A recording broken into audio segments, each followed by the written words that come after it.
धर्मबंध की जंजीरों से हमें छुड़ाने आए हैं। धर्मबंध की जंजीरों से हमें छुड़ाने आए हैं। बागराज पर्यूषण प्यारे हमें जगाने आए हैं। आत्म शांति का मधुर संदेशा हमें सुनाने आए हैं। मेरे कान जिससे दुखियों की सुन ले करुण पुकारे हम। मेरे कान जिससे दुखियों की सुन ले करुण पुकारे हम। मेरे नेत्र दिल के पानी से दिल की लगी बुझा दे हम। मेरे नेत्र दिल के पानी से दिल की लगी बुझा दे हम।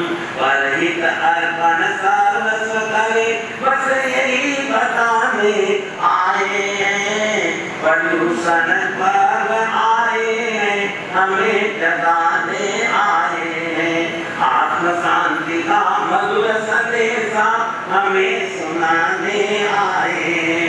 जीवन का साफल्य यही है धर्म ध्यान उपकार करे। जीवन का साफल्य यही है धर्म ध्यान उपकार करे। पर्यूषण का सार यही है निज आत्म उद्धार करे। पर्यूषण का सार यही है निज आत्म उद्धार करे। यस सौरभ तेरे दिशि दिशि में यही जगाने आए हैं। बागराज पर्यूषण प्यारे हमें जगाने आए हैं। आत्म शांति का मधुर संदेशा हमें सुनाने आए हैं। श्री कृष्ण ने देवकी माता को प्रिय अभिलषित मधुर एवं स्नेहावत आनंद वचनों से उन्हें बनाया, आश्वस्त किया। इस प्रकार अपनी माता को आश्वस्त कर श्री कृष्ण अपनी माता के महल से निकले। निकलकर यहाँ पोषणशाला के वहाँ आए। पोषणशाला में आकर जिस प्रकार अपनी कुमार ने अष्टम भक्त को तेरा स्वीकार करके अपने देवता की आराधना की थी, उसी प्रकार श्री कृष्ण वासुदेव भी तेरा करके हरिणगंज देव की आराधना करने लगे। आराधना से आकर्षित होकर हरिणगंज देव श्री कृष्ण के सम्मुख पहुंचा और श्री कृष्ण वासुदेव से बोला, हे देवांत प्रिय, आपने मुझे क्यों याद? मैं उपस्थित हूँ, कहिए आपका क्या मनोरथ है, मैं आपका क्या सुख कर सकता हूँ। तब श्री कृष्ण वासुदेव ने दोनों हाथ जोड़कर उस देव से कहा कि हे देवांत प्रिय, मेरे एक सहोदर लघु भ्राता का जन्म हो, यही मेरी इच्छा है। अब वहाँ पर तेरे की क्या आराधना करते हैं। सच्चा स्वागत क्या होता है? पर्यूषण के बारे में आप सुन रहे हैं कि पर्यूषण क्या होता है।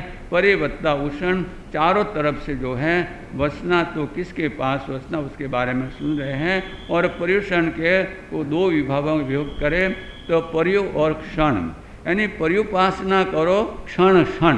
क्या है पर्यु? यानी पर्युपासना करो। आप जो हैं जो तिखुत्व का पाठ बोलते हैं उसमें आता है पजवा स्वामी, है ना, तो उसका जो है संस्कृत छाया और उसका हिंदी अर्थ होता है पर्युपासना।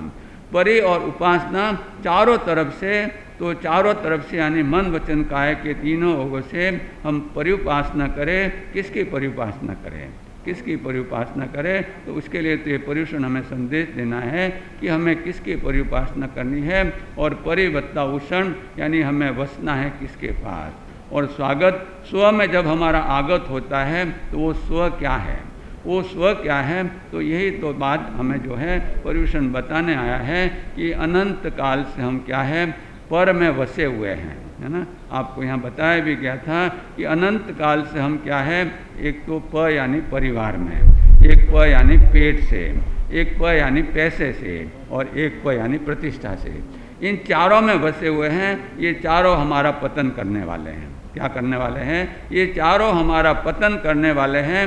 लेकिन जो आत्मा में बस जाता है, जो आत्मा का जो स्वागत करता है, वो कभी भी पतन को प्राप्त नहीं करता, वो उत्थान को प्राप्त करता है। तो ऐसे आत्मा को पहचानने का, ऐसी आत्मा को पहचानने का, उसका परिचय करने का, उसका संसर्ग करने का अवसर हमारे पास आया है। तो कल आपने सुना परमात्मा की वाणी, ठाणांग सूत्र का पहला ठाणा और पहला ही सूत्र भगवान ने फरमाया एगे आया, आत्मा एक है ना।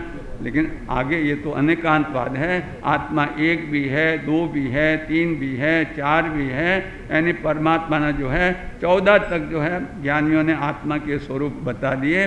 तो मूल में तो आत्मा एक ही है ना। जैसे सोना एक द्रव्य है ना, उस सोने से आप क्या बना सकते हैं, कंगन भी बना सकते हैं, उससे जो है आप हार भी बना सकते हैं, अंगूठी भी बना सकते हैं, ईयरिंग की कितनी चीज़ें बनाएं, लेकिन सोना तो सोना ही रहेगा। तो मूल तत्व क्या है, हमारा आत्मा है। तो हमारी आत्मा का हम स्वागत करें, यानी स्व में आए। स्व में आए, जब हम स्व में आएंगे तो ये पर्यूषण का सच्चा स्वागत होगा।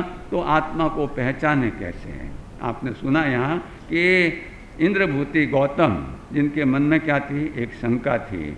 परमात्मा को नीचा दिखाने के लिए गए थे, लेकिन परमात्मा को तो नीचे क्या दिखावे, वे तो परमात्मा का सानिध्य पाकर खुद ऊंचे उठ गए, है ना, और परमात्मा के परम अंतेवासी बन गए। तो परमात्मा ने जब कहा कि हे इंद्र, उनका स्वागत किया। पहले तो आप देखिए परमात्मा ने स्वागत और सुस्वागत किया। तो जिसका जो है परमात्मा स्वागत और सुस्वागत कर देते हैं, उसका तो कल्याण ही हो जाता है। तो वर्तमान में तो परमात्मा नहीं है, लेकिन अगर गुरु हमारा स्वागत करते हैं, गुरु के दिल में हम स्थान बिठा लेते हैं, तो हमारे भी क्या हो जाता है, कल्याण हो जाता है। तो परमात्मा ने इंद्रभूति गौतम को कहा कि हे इंद्रभूति, तेरे मन में एक शंका है। और आपने सुना कि ये सुनकर उनके क्या है, कान चौकन्ने हो गए। वे चौकन्ने हो गए, 2 कान से 4 कान वाले हो गए, वे सावधान हो गए। सावधान कौन होता है, सावधान कौन होता है, तो इसके लिए ज्ञानी फरमाते हैं कि जो साफ धान खाता है, नीति न्याय का कमाया हुआ जो है धान अन्न आदि का सेवन करता है ना, वही सावधान है होता है। और इसीलिए ज्ञानियों ने कहा है कि साधु रहे सावधान, साधु रहे सावधान, पास न रखे पावधान।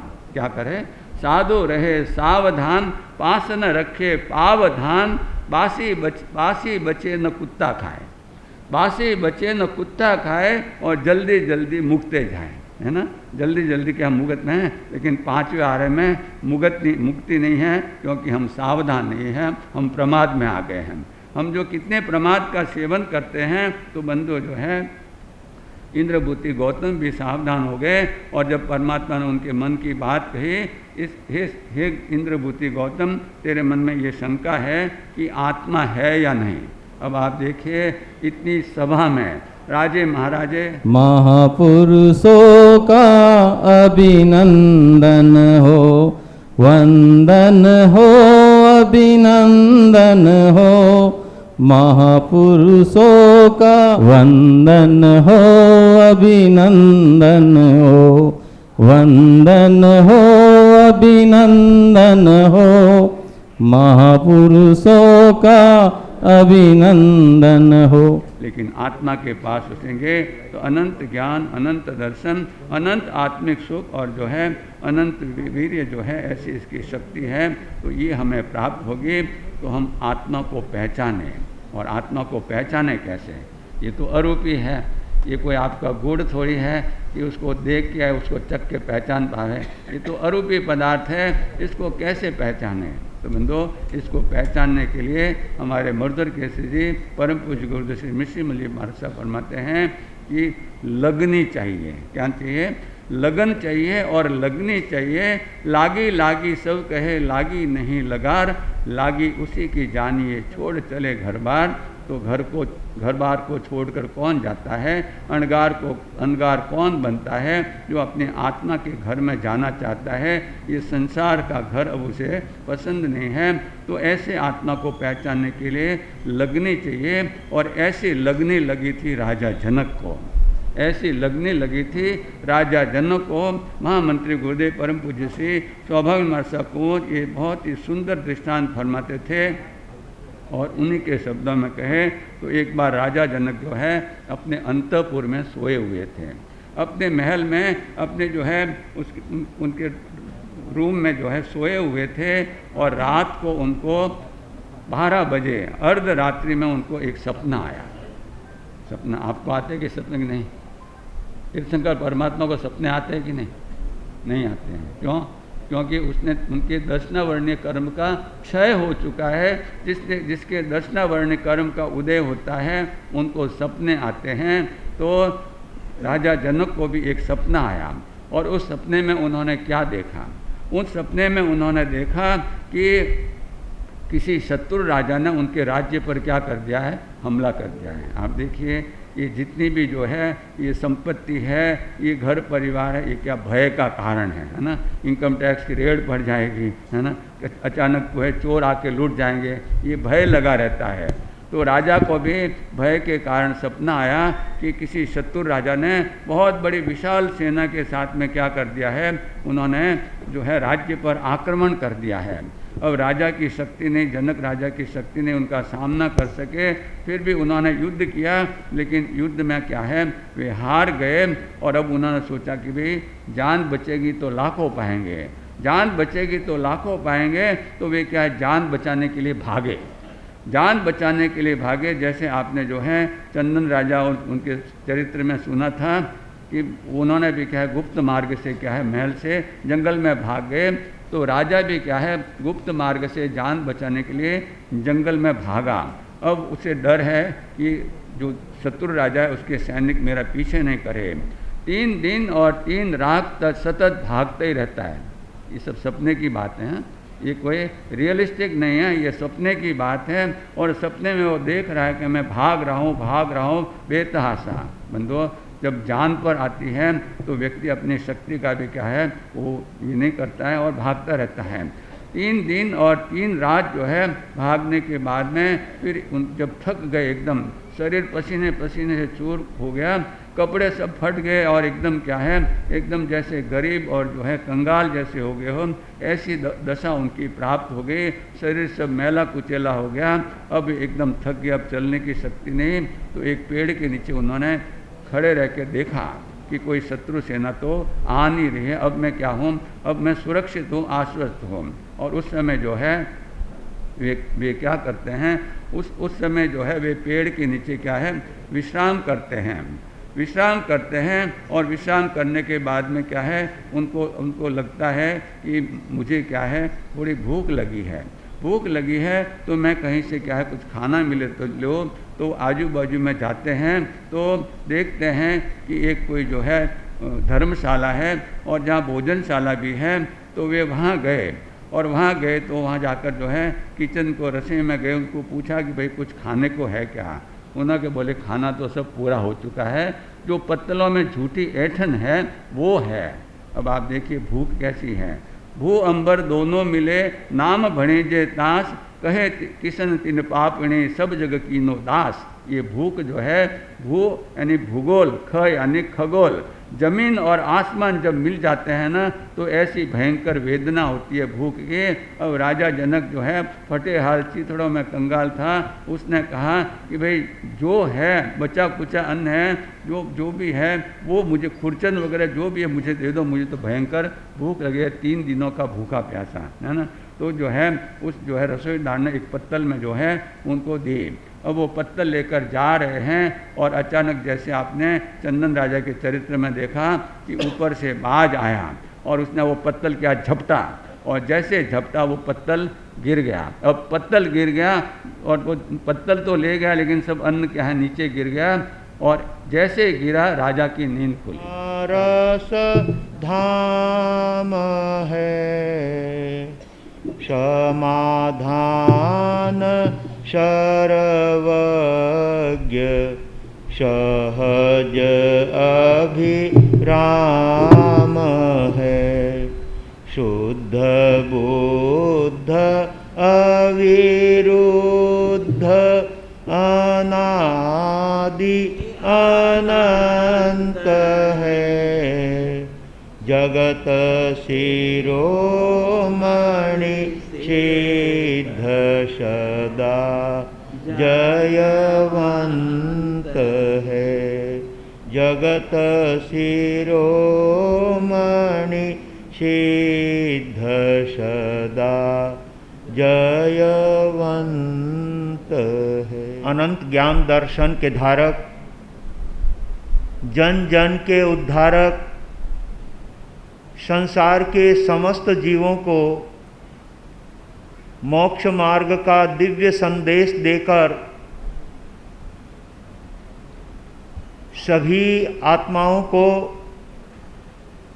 मोक्ष मार्ग पर चलने की भव्य प्रेरणा प्रदान करने वाले चरम तीर्थेश शासनपति श्रमण भगवान महावीर स्वामी को एवं आचार्य भगवान, उपाध्याय भगवान तथा समस्त उपकारी गुरु भगवंतों के चरण कमलों में हृदय की अनंत आस्थाओं के साथ कोटिशः वंदना अर्ज करने के पश्चात पर्युषण पर्वाधिराज का यह दूसरा दिवस हमें अपने जीवन में धर्म, ध्यान और तप त्याग की प्रेरणा देने के लिए उपस्थित हुआ है। सभी भाग्यशाली ऐसे एक पर्वाधिराज पर्युषण पर्व को प्राप्त करके अपनी आत्मा का कार्य और अपने जीवन को तप त्याग से जोड़ते हैं। सचमुच वे अपने जीवन को और पर्वाधिराज पर्युषण पर्व को मनाकर अपने जीवन को सार्थक बनाने का प्रयास करते हैं। पर्युषण पर्वाधिराज के लिए पहले एक आपके सामने गीतिका पेश करूंगा। 16 नंबर पेज निकालेंगे और सभी मेरे बाद आप सब लोग उन पंक्तियों को गुनगुनाकर अपनी भावनाओं को पर्युषण पर्वाधिराज के लिए समर्पित करेंगे। महापर्व आया है, अंतर शुद्धि कर लें। महापर्व आया है, अंतर शुद्धि कर लें। संदेश लाया है, मन मैल को अब हर लें। संदेश लाया है, मन मैल को अब हर लें। यह जीव अनादि से जग में भटकता है। यह जीव अनादि से जग में भटकता है। रागादि भावों से बंधन में अटकता है। रागादि भावों से बंधन में अटकता है। मिले योग मानव तन का, बस श्रेष्ठ मुक्ति वर लें। मिले योग मानव तन का, बस श्रेष्ठ मुक्ति वर लें। महापर्व आया है, अंतर शुद्धि कर लें। महापर्व आया है, अंतर शुद्धि कर ले। यह पर्व महासुख कर संदेश ले आया है। यह पर्व महासुख कर संदेश ले आया है। का कासायिक भाव मिटे, यह गीत सुनाया है। कासायिक भाव मिटे, यह गीत सुनाया है। सब वैर विरोध मिटा, खंती पथ पग धर ले। सब वैर विरोध मिटा, खंती पथ पग धर ले। महापर्व आया है, अंतर शुद्धि कर ले। महापर्व आया है, अंतर शुद्धि कर ले। अब क्षमा भाव उर्धर, शत्रु से प्रेम करें। अब क्षमा भाव उर्धर, शत्रु से प्रेम करे। द्वेष घृणा कालूस, मन से सब दूर करें। द्वेष घृणा कालूस, मन से सब दूर करे। बहे प्रेम धारा जग में, अमृत ऐसा भर ले।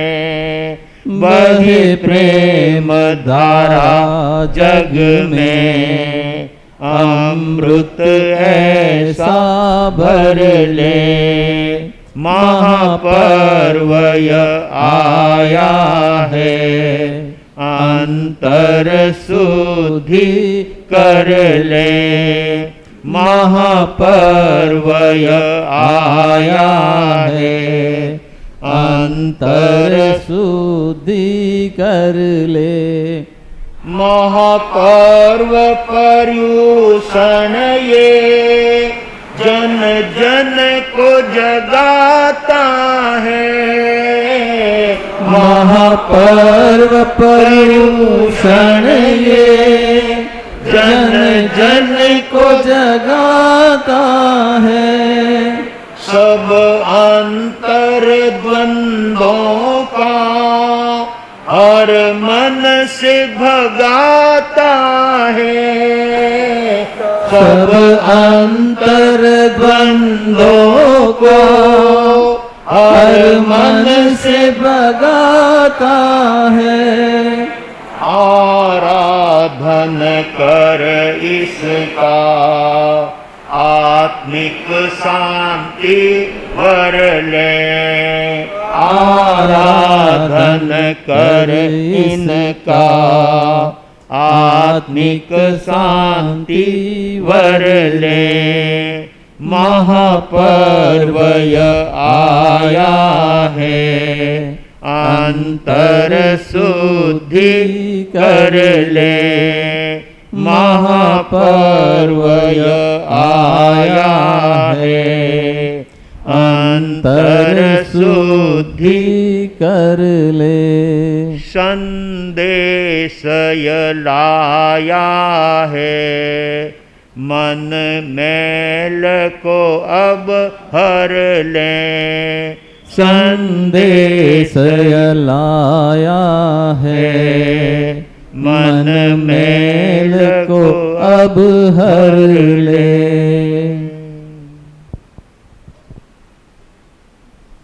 गुरु अम्बेश कमल कन्हैया धर्म सभागार में उपस्थित समस्त धर्म प्रेमी सुज्ञ श्रोताओं, सुशील माताओं एवं बहनों,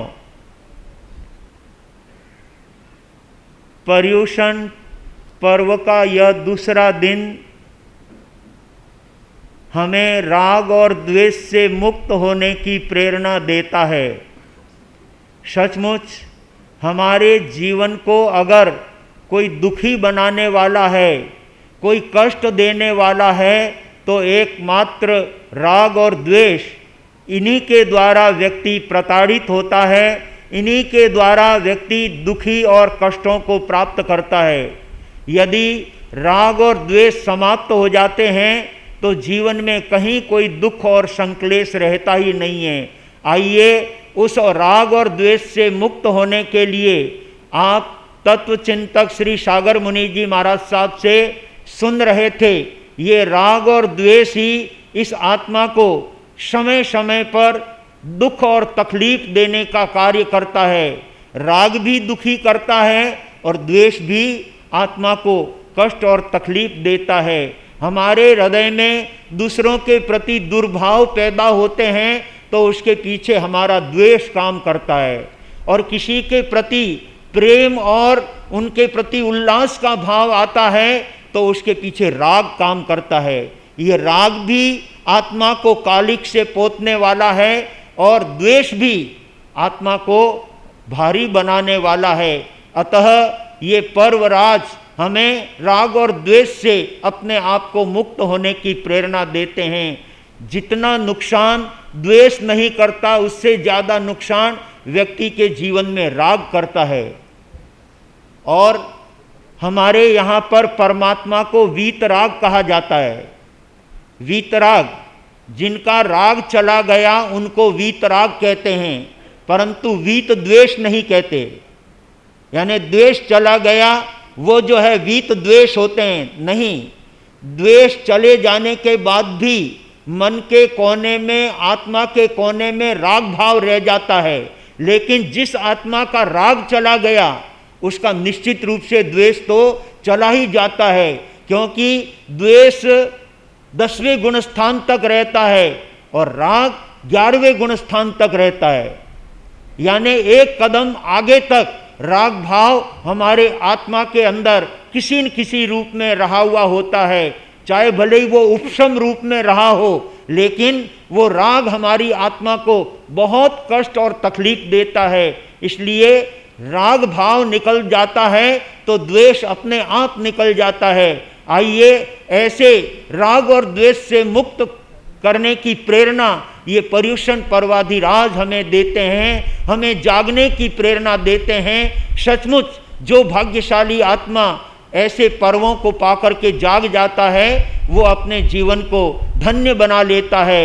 एक कवि ने बहुत ठीक कहा है, जागो जागो जागो जी, जागो जागो जागो जी, मोहो नींद त्यागो जी, मोहो नींद त्यागो जी।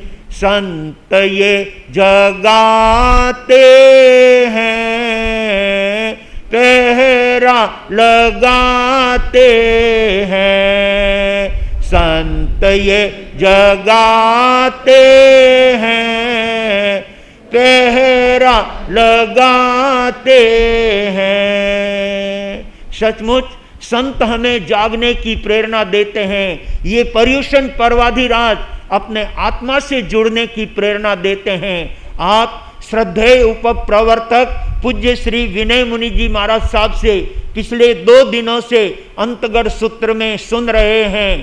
द्वारिका नगरी के अंदर श्री कृष्ण वासुदेव राज्य करते हैं और वहाँ पर 3 खंड के अंदर जिनका साम्राज्य था और एक छत्र राज्य उनका चलता था, जिसमें 10 दशार्ह थे। समुद्रपाल आदि 10 भाई जो इस द्वारिका नगरी के अंदर श्री कृष्ण वासुदेव के राज्य की शोभा बढ़ाने वाले थे।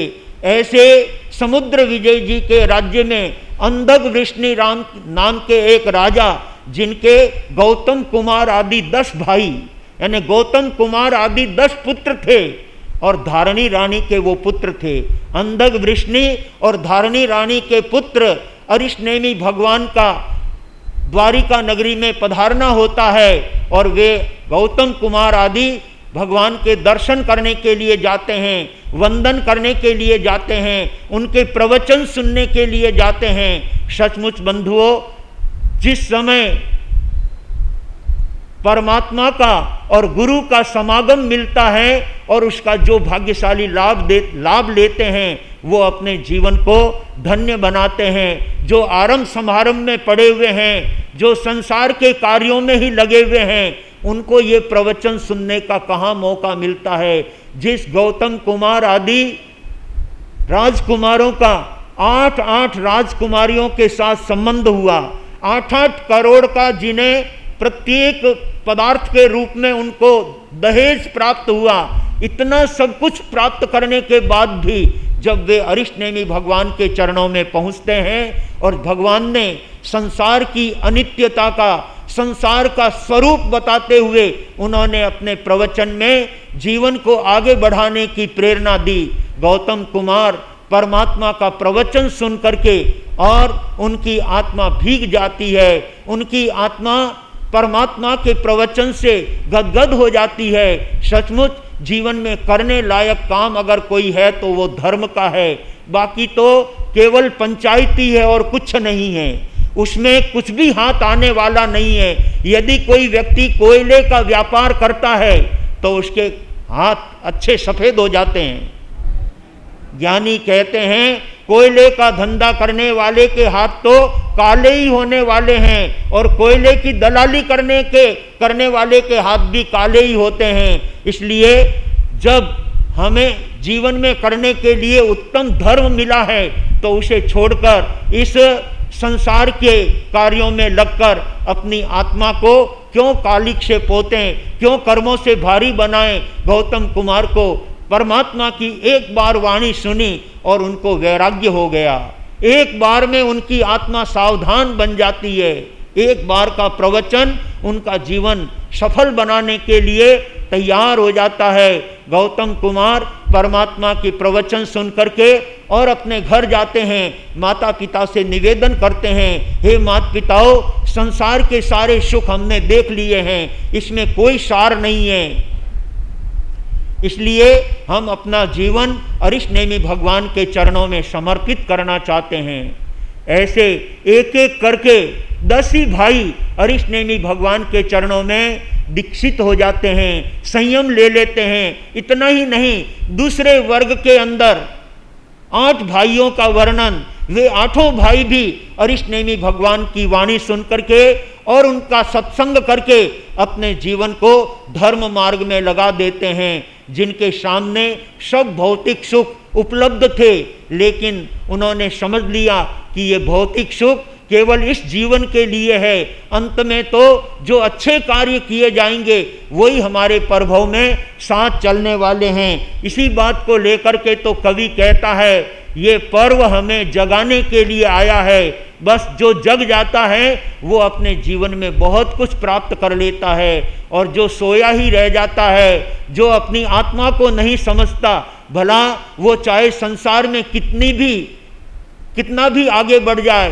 कितने ही मील मालिक बन जाए और कितना ही वैभव प्राप्त कर ले, लेकिन ज्ञानियों की दृष्टि में वो कोई बढ़ना नहीं होता है। इसलिए अपने जीवन को राग द्वेष से हल्का करो और सबके प्रति अपने अच्छे भाव बनाओ, अच्छे विचार बनाओ। किसी के प्रति हमें द्वेष करने की आवश्यकता नहीं। अपनी आत्मा को पहचानो, अपनी आत्मा को समझने का प्रयास करो, और जो अपनी आत्मा को समझ लेता है वो कभी दूसरों के लिए गलत नहीं सोचता है, दूसरों के लिए कभी बुरा नहीं करता है। जो दूसरों का बुरा करने जाता है उसके स्वयं का बुरा हो जाता है। इसलिए भूल करके भी हम किसी का गलत नहीं करें, गलत नहीं सोचें, गलत नहीं देखें। यदि देखना ही है तो अपनी आत्मा को देखना चाहिए। भाग्यशालियों, दूसरों के लिए जो खड्डा खोदने का काम करता है वो स्वयं ही उस खड्डे में जाकर के गिरता है।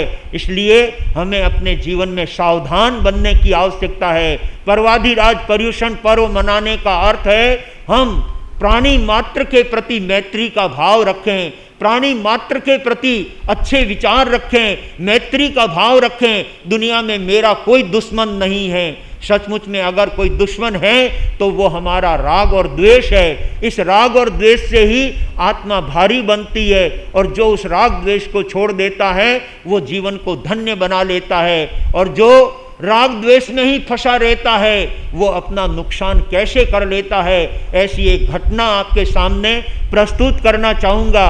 उज्जैन की घटना है। उज्जैन के अंदर एक श्रेष्ठी रहते थे जिनके एक कन्या थी और अच्छा संपन्न परिवार था। उन्होंने सोचा कि मुझे किसी अच्छे योग्य घर और वर को देखकर अपने पुत्री का संबंध नक्की करना चाहिए। पास में ही एक छोटा गांव था जहां के एक बहुत अच्छे सेठ और श्रावक जो अच्छी धर्म भावना रखते थे, अपने पुत्र में भी उन्होंने अच्छे संस्कार दिए और उन संस्कारों को लेकर वो हमेशा अपने जीवन में धर्म नीति के अनुसार काम करता था। किसी का कभी बुरा नहीं करता था, कभी किसी का गलत नहीं सोचता था। उस युवक के साथ सेठ साहब ने अपने पुत्री का संबंध नक्की कर दिया। संबंध हो जाने के बाद बंधुओं, उनके मन में कुछ अन्यथा विचार आ जाते हैं और वो लड़का अपने मन में सोचता है कि मैंने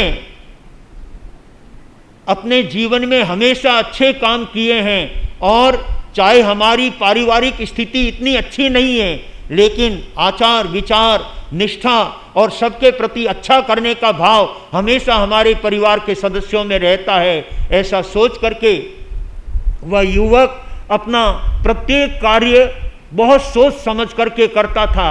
जब शादी का समय नजदीक आ जाता है तब उसने विचार किया कि पैसे की आवश्यकता रहेगी। वो उज्जैन बैंक में पहुंचता है और वहां से 26,000 रुपये बैंक से उसने निकलवाए। चूँकि शादी का समय नज़दीक आ गया है, सारे काम करने पड़ेंगे, सारी व्यवस्थाएं बसानी पड़ेगी और इसलिए उन्होंने अपने 26,000 रुपये निकाल करके जेब में रखे और सोचा कि बाजार में जाने की अपेक्षा पहले अपने को घर चले जाना चाहिए। संयोग देखिए, जिस समय उसने 26,000 रुपये निकाल करके जेब में रखे, 2 गुंडे उसके पीछे पड़ गए। ड्राइवर उन गुंडों के हाव भाव को देख करके समझ गया कि ये लोग इसके पास कोई पूंजी है और इसके पीछे पड़ गए हैं, तो इसकी सुरक्षा करना मेरा काम है। जब व्यक्ति की पुनवानी होती है तो कोई न कोई साथ देने वाला मिल ही जाता है। ड्राइवर अपनी गाड़ी लेकर के आगे जा रहा है और थोड़ी देर चलने के बाद वो गुंडे विचार करने लगे कि अभी टैक्सी अगले गांव में पहुंच जाएगी और उसके बाद हम कुछ भी नहीं कर सकेंगे। इसलिए ड्राइवर को कहा गाड़ी रोको, हमें पेशाब करना है।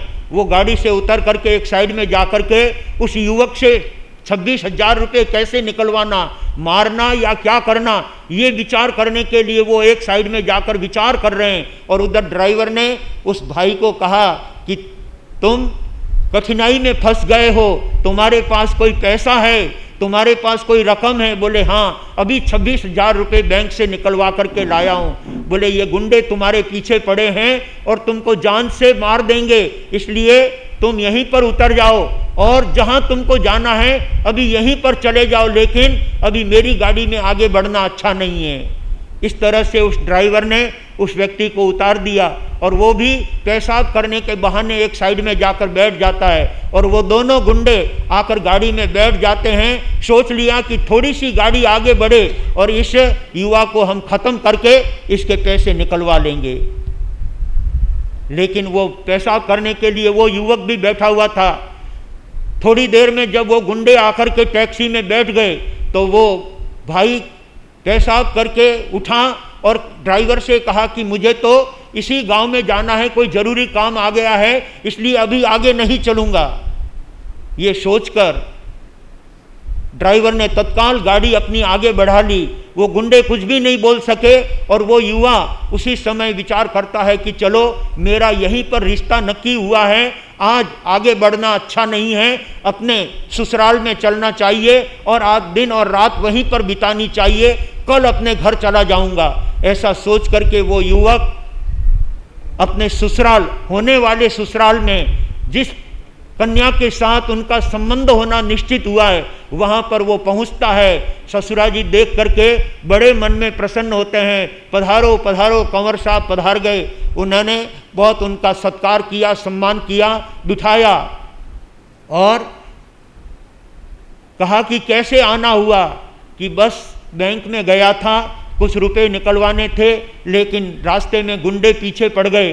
जैसे तैसे ड्राइवर के सहयोग से बच करके मैं यहाँ आया हूँ। ये 26,000 रुपये आप रखो और कल मैं यहाँ से अपने घर जाऊँगा। इन 26,000 रुपयों को अभी आप अपने पास रख लो। उस समय में 26,000 रुपये बहुत महत्व रखते थे।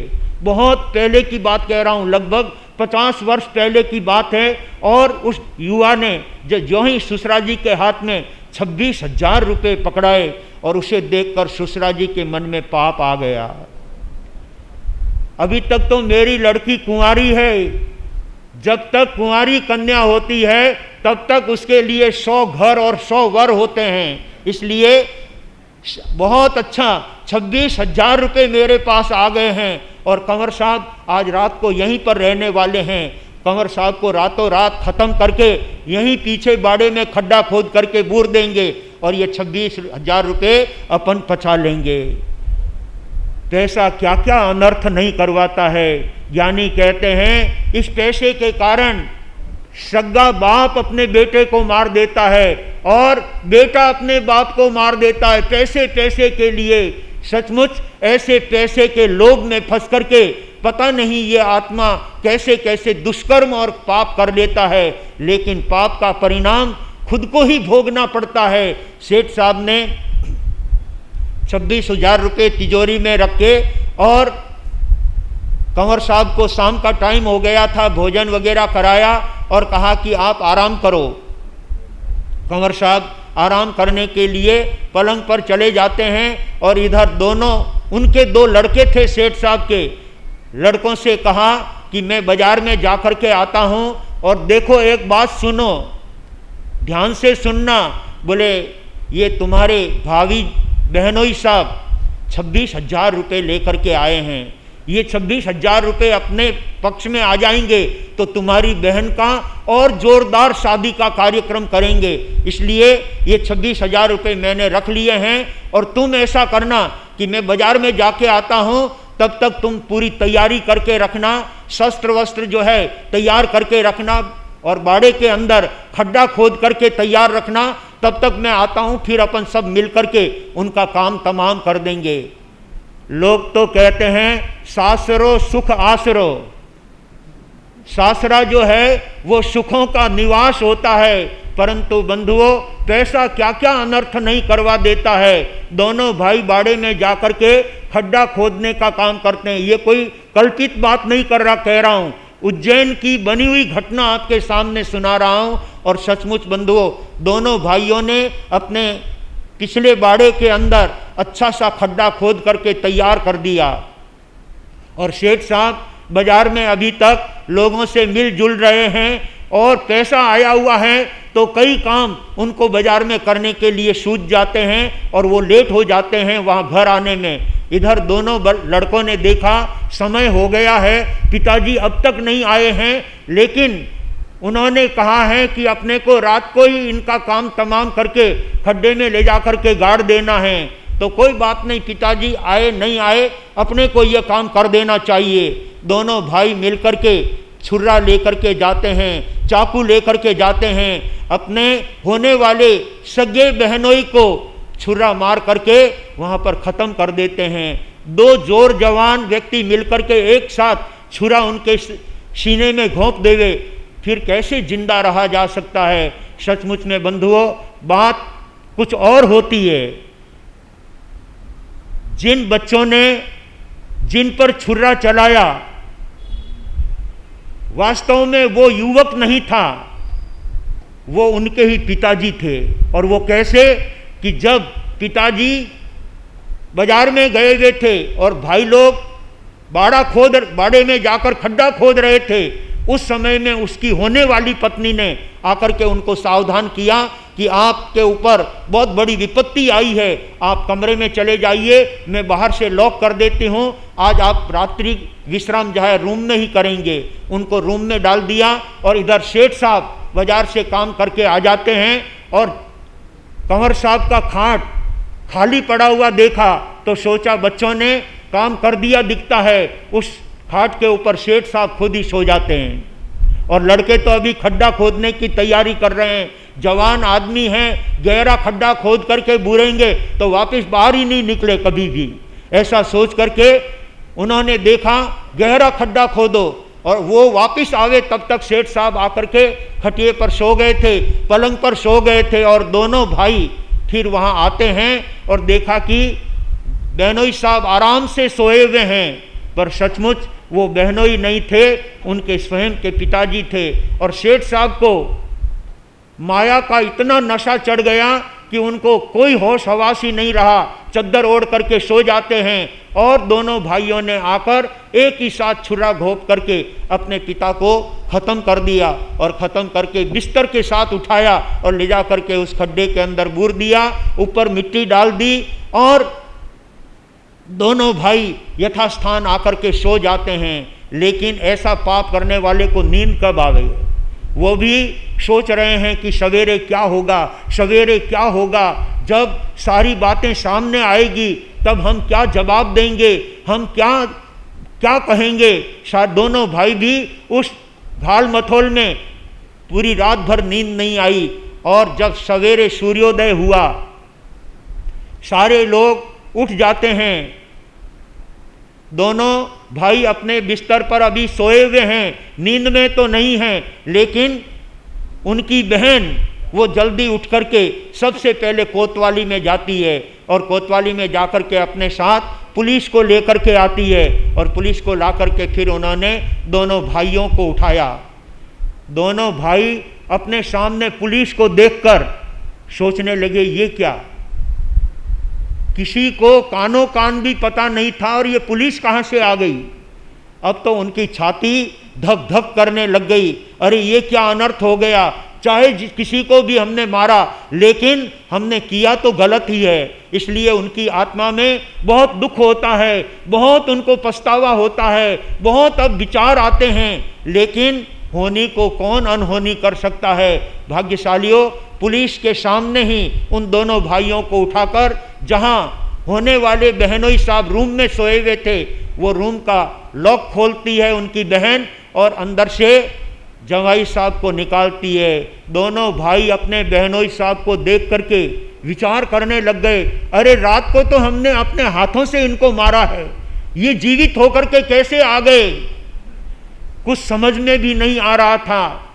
उसके बाद लड़की ने सारी बात स्पष्ट करते हुए कहा कि जिनको तुमने छुरा लगा करके, चाकू लगा करके मारा है, वो और कोई नहीं, तुम्हारे ही पिताजी हैं। फिर खड्डा खोद करके उनको निकाला तो उन्हीं के पिताजी थे।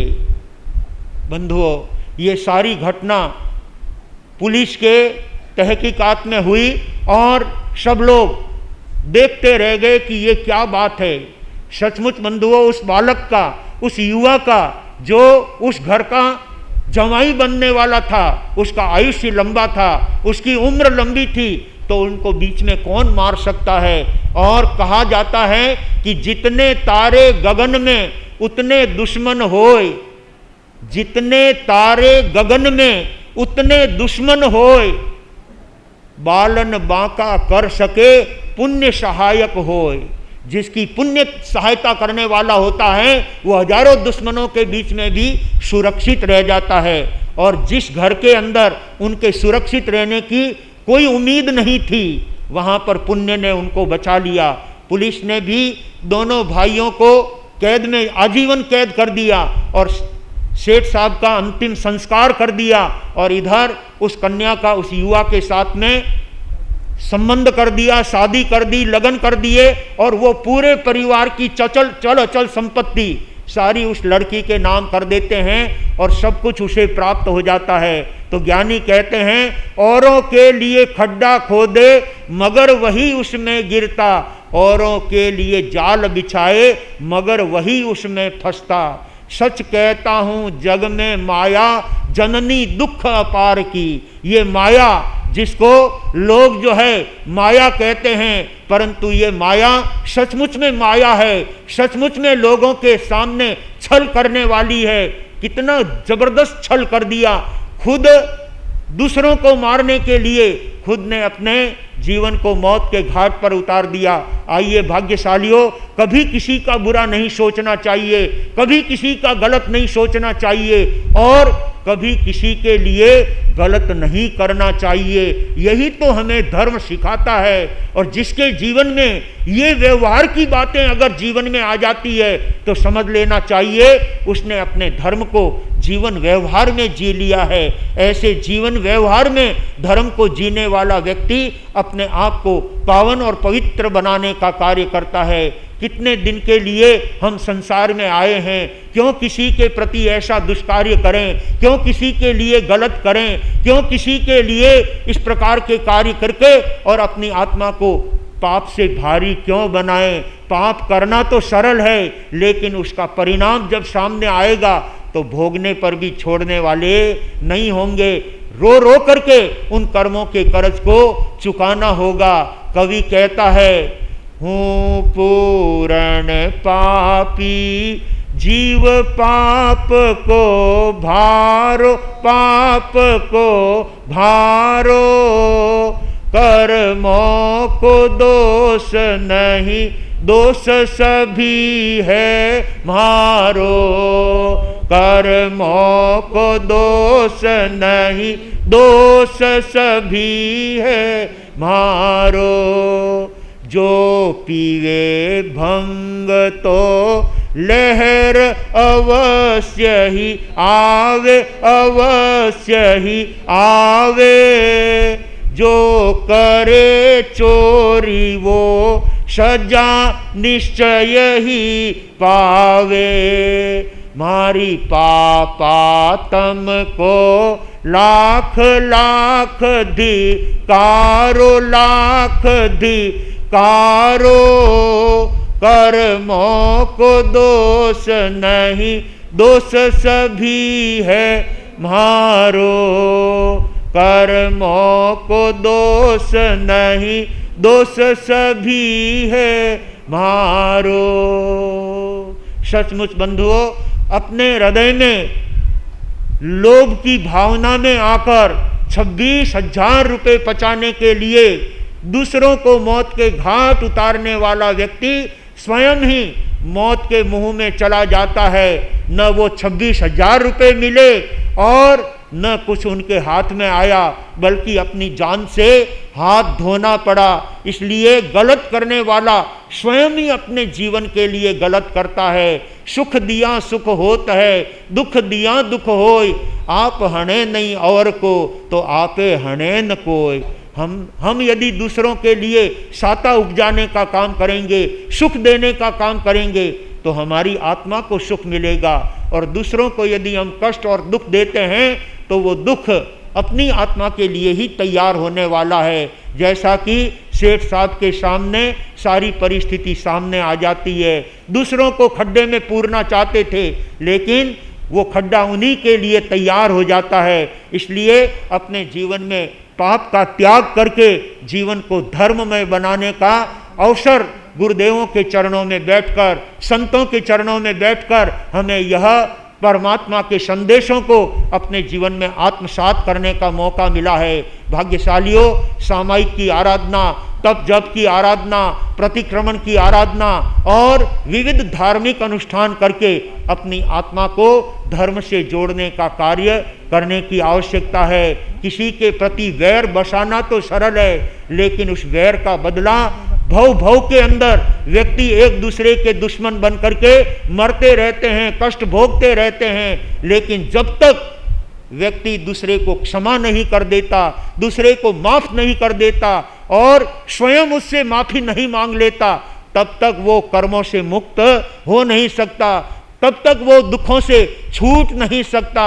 यदि हम दुखों से मुक्त होना चाहते हैं तो अपने जीवन के अंदर सबके प्रति मैत्री का भाव रखना चाहिए, सबके प्रति प्रेम भाव रखना चाहिए और क्या साथ में लाए थे और क्या साथ यहाँ से लेकर के जाओगे। शायद कामरेज वाले एक एक तिजोरी साथ में ले जाएंगे। एक तिजोरी की बात तो छोड़ो, लेकिन एक कोड़ी भी आपके शरीर पर नहीं रहने देंगे। केवल कफन ओढ़ा करके आपको घर से रवाना कर देंगे। आए थे तब नंगे और जाएंगे तब भी नंगे के नंगे। कुछ भी साथ नहीं चलेगा। जो अपने पुण्य परमार्थ का कार्य किया है, जो धर्म आराधना का कार्य किया है, वो साथ चलने वाला है। तभी तो 18 राजकुमार जिन्होंने राज रिद्धि को छोड़ करके, राज्य वैभव को छोड़ करके अरिष्टनेमि भगवान के चरणों में अपना जीवन समर्पित कर दिया, और तप त्याग के साथ उन्होंने अपनी सुंदर संयम की आराधना करके 18 ही भाई अंतिम समय में संध्यारा और संलेखना करके अपने कर्मों से मुक्त होकर सिद्ध बुद्ध और मुक्ति को प्राप्त कर लेते हैं। हमें भी ऐसा ऊंचा धर्म मिला, ऐसे ऊंचे सद्गुरु मिले। सचमुच में ऐसे गुरुओं का समागम पाकर अपने जीवन को धर्म से जोड़ने की आवश्यकता है, परमार्थ के पथ पर लगाने की आवश्यकता है। अगर हमें किसी का कुछ करने का भाव है तो अच्छा करना चाहिए, लेकिन कभी किसी का बुरा नहीं करना चाहिए। और जो व्यक्ति दूसरों को बुरा बताता है, ज्ञानी कहते हैं उससे ज़्यादा तू बुरा है। अपने प्रतिक्रमण के अंदर रोज आप बोलते हैं, बुरा बुरा सबको कहूँ, बुरा न दीशे कोई, जो घट शोधूँ आपनो, तो मासूं बुरो न कोई। सचमुच में इस दुनिया के अंदर अपने से बुरा कोई नहीं है। ऐसा जब ध्यान आ जाएगा तो हम सच्चा प्रतिक्रमण कर सकेंगे, तब हम सच्ची सामायिक की आराधना कर सकेंगे, तब हम वितराग परमात्मा के उन संदेशों को अपने जीवन में अच्छे से जीते हुए अपने आगामी जीवन को सुंदर और सुखद बनाने का कार्य कर सकेंगे। 18 राजकुमारों का आपने जीवन चरित्र सुना है, और अब तीसरे वर्ग के अंदर श्री कृष्ण वासुदेव की नगरी में हैं 2 वर्ग आपके यहाँ पर उपप्रवर्तक श्रद्धेय विनय मुनि जी महाराज साहब ने आपको सुनाए हैं। क्या उनका जीवन था, क्या वह उनका आदर्श व्यक्तित्व था। उन व्यक्तित्वों को सुनकर के, उनके जीवन चरित्र को सुनकर के हमें भी अपने हृदय में थोड़ा तो लगना चाहिए, अरे चेतन वो अपना राजपाट छोड़ करके निकल गए और हम अब तक भी संसार के अंदर खुचे हुए हैं, अब तक भी संसार के अंदर बैठे हुए हैं। अमुक उम्र आने के बाद में व्यक्ति को थोड़ी शांति धारण करनी चाहिए और मन को प्रभु भक्ति में लगाना चाहिए, धर्म आराधना में लगाना चाहिए। लेकिन कभी दूसरों के लिए जाल बिछाने का, खड्डा खोदने का काम नहीं करना चाहिए। यही सबसे बड़ा धर्म है। जो दूसरों के लिए गलत नहीं करता है, सचमुच में इससे अच्छा और धर्म क्या हो सकता है, इससे अच्छा अपनी आत्मा के लिए आनंद की क्या बात हो सकती है। आइए हम कभी किसी के लिए गलत नहीं सोचें, गलत नहीं करें, गलत नहीं देखें, तो हमारे जीवन में सद्गुणों की उपलब्धि होगी और अपने जीवन को पावन और पवित्र बना सकेंगे। आइए सौभाग्यशालियों, ऐसे पर्व दिनों के अंदर अधिक से अधिक समय धर्म करने में लगा करके, तब त्याग में लगा करके, और जिन किन्हीं के साथ में हमारा दुर्व्यवहार हुआ है उनसे मैत्री भाव जोड़ करके उनसे क्षमा याचना कर लेना है, उनसे माफ़ी मांग लेना है, उनसे क्षमा याचना कर लेना है। तभी आत्मा हल्की बनती है। जब तक किसी के प्रति हमारे हृदय में वैर भाव का कांटा रहता है, तब तक दिल को खुशी नहीं मिल सकती, हृदय में आनंद नहीं मिल सकता। इसलिए हमारे जीवन में सब हमारे मित्र हैं, सब हमारे प्रेमी जन हैं, कोई दुश्मन नहीं है, कोई शत्रु नहीं है। अरे ऐसे ऐसे शत्रु भाव रखने वालों को भी लोगों ने माफ कर दिया और उनको क्षमा प्रदान कर दी। ये क्षमा प्रदान करने का समय पर्युषण पर्व हमें सिखाता है। आइए ऐसे उत्तम पर्युषण पर्वाधिराज की हम भावपूर्वक आराधना करके अपने जीवन को पावन बनाएंगे। श्रद्धेय गुरुदेव मगन मुनि जी महाराज साहब इस पर्युषण पर्व की आराधना करते हुए अपने जीवन को कैसे धर्ममय बनाना है, इस संदर्भ में प्रेरणा देते हुए फरमाते हैं,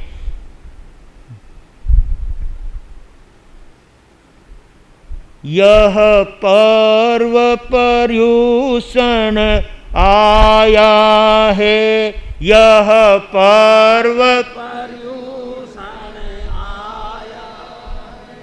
मंगल संदेशा लाया है, मंगल लाया है, यह पर्व पर्यूषण आया है, यह पर्व पर्यूषण आया है। यह 8 दिवस का कहलाता, यह 8 दिवस का कहलाता, मुक्ति का मार्ग बतलाता, मुक्ति का मार्ग बतलाता, जन जन के मन में भाया है, जन जन के मन में बाया है। यह पर्व पर्यूषण आया है, यह पर्व पर्यूषण आया है।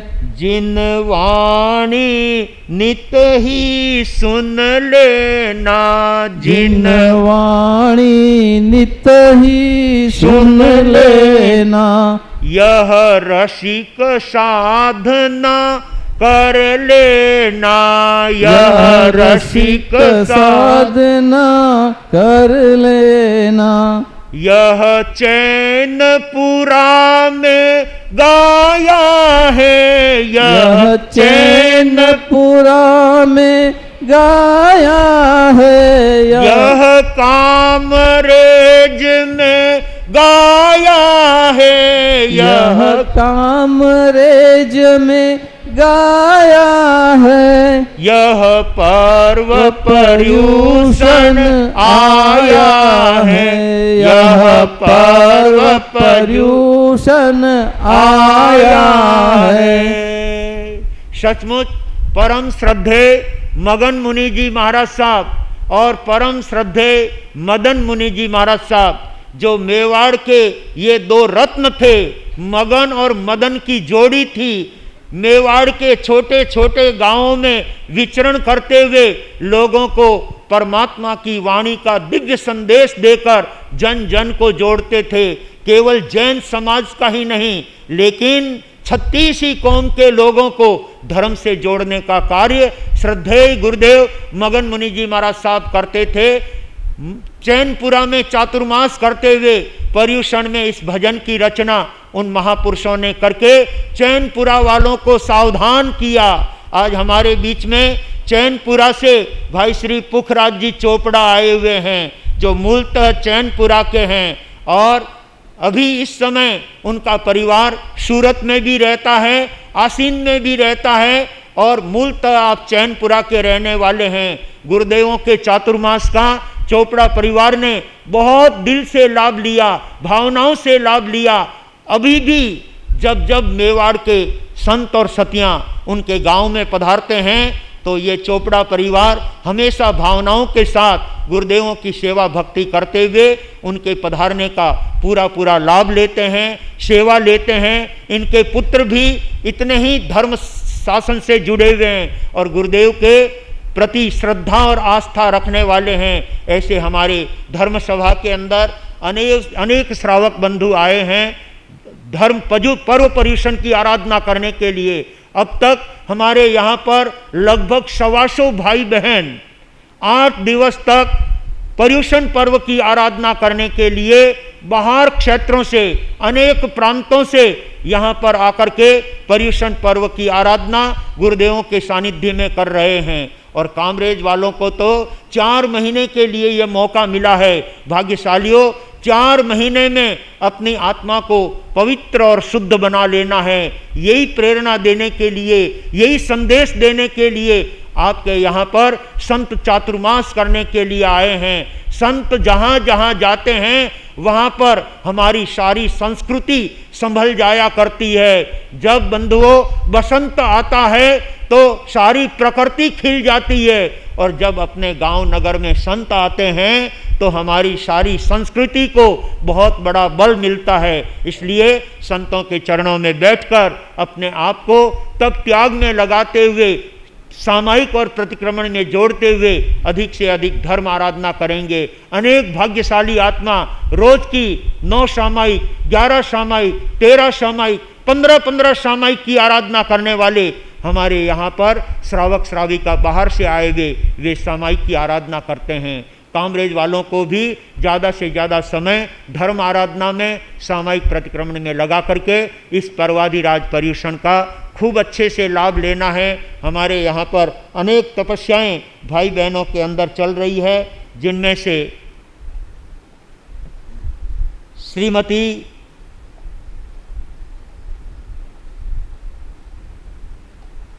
डिम्पल बहन पारसमल जी मारू, जिनके आज 21वां उपवास है। सचमुच तप की आराधना करना वही भाग्यशाली तप कर सकता है जिन्होंने अपने आत्मा पर काबू किया है, जिन्होंने अपने मन पर काबू किया है। वो इतनी सुदीर्घ तपश्चर्या करके अपनी आत्मा को पावन और पवित्र बनाने का प्रयास करते हैं। इसी तरह से मुकेश जी लोढ़ा, जिनके आज शायद 19वां या 20वां उपवास है, 1-2 उपवास ही पीछे चल रहे हैं।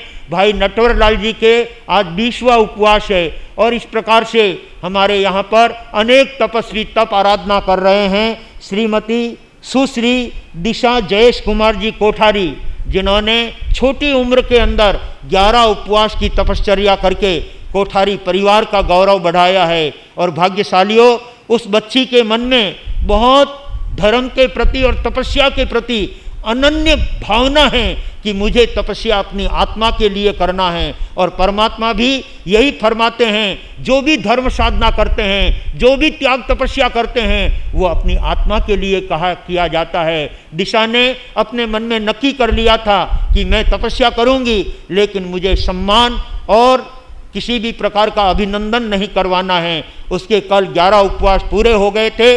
आज उन्होंने 11 उपवास का पारणा किया है। हमारे तत्व चिंतक श्री सागर मुनि जी महाराज साहब छोटी सी बच्ची का हाथ फरसने के लिए गांव में पधारे और उस बच्ची के हाथ से आहार लिया। उसके बाद उन्होंने अपने पारणा करने का लक्ष्य बनाया। छोटी सी दिशा ने सचमुच में एक ऐसी दिशा पकड़ी है। दिशा 2 तरह की होती है, एक संसार की दिशा होती है और एक मोक्ष की दिशा होती है।